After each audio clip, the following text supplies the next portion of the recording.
सोलापुरातील विजापूर रोडवरील डॉक्टर द्वारकानाथ कोटणीस नगर येथील मंदिरात श्री गणेश शिवलिंग नंदी तसंच विठ्ठल रुक्मिणी मूर्तीची प्राण प्रतिष्ठापना कार्यक्रम मोठ्या उत्साहात पार पडला। श्री वीरनाथ मल्लीनाथ महाराज संस्थान औसाचे सौ शर्मिली आईसाहेब गुरुबाबा महाराज औसेकर यांच्या अमृत हस्ते तसंच श्वेतांबरी आणि अनिरुद्ध होमकर यांच्या शुभ हस्ते हा विधी पूजा होम हवन कार्यक्रम पार पडला। यावेळी आमदार सुभाष देशमुख यांच्या हस्ते प्रसादाचं वाटप करून शुभारंभ करण्यात आला। या प्रसंगी मनोरमा परिवाराचे श्रीकांत मोरे, त्यांच्या सुविद्य पत्नी शोभाताई मोरे, मागास सेवा मंडळाचे अध्यक्ष सुभाष चव्हाण यांची प्रमुख उपस्थिती होती। मंदिरातील या मूर्ती साकारण्यासाठी नीला तोरवी, निर्मल भांजे, सुमन पवार, रेखा इगडे यांचं विशेष सहकार्य लाभलं। पौरोहित्य अभय कुलकर्णी गुरुजी आणि गोपी कुलकर्णी गुरुजी यांनी केलं। या कार्यक्रमासाठी डॉक्टर द्वारकानाथ कोटणीस नगर गणेशोत्सव मंडळाचे सर्व पदाधिकारी यांनी तसंच त्यांच्या कुटुंबियांनी परिश्रम घेतले।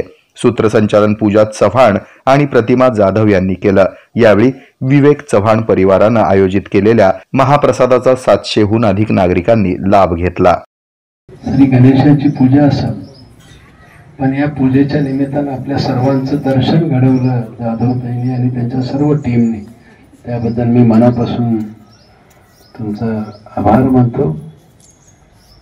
विशेष करून 23 नोव्हेंबरला जो निकाल आला, त्या निकालामध्ये जे आपले योगदान दिसलं सर्वच मतदारसंघातील नागरिकांचं, त्याबद्दल मी आभार मानणार नाही, परंतु समस्त दक्षिण तालुक्याच्या मतदारसंघाच्या ऋणात राहण्याचा मी प्रयत्न भविष्यात करणार आहे। हे आहे मेट्रोकास्ट केबल नेटवर्क आणि आपण पाहत आहात द न्यूज प्लस बरच काही।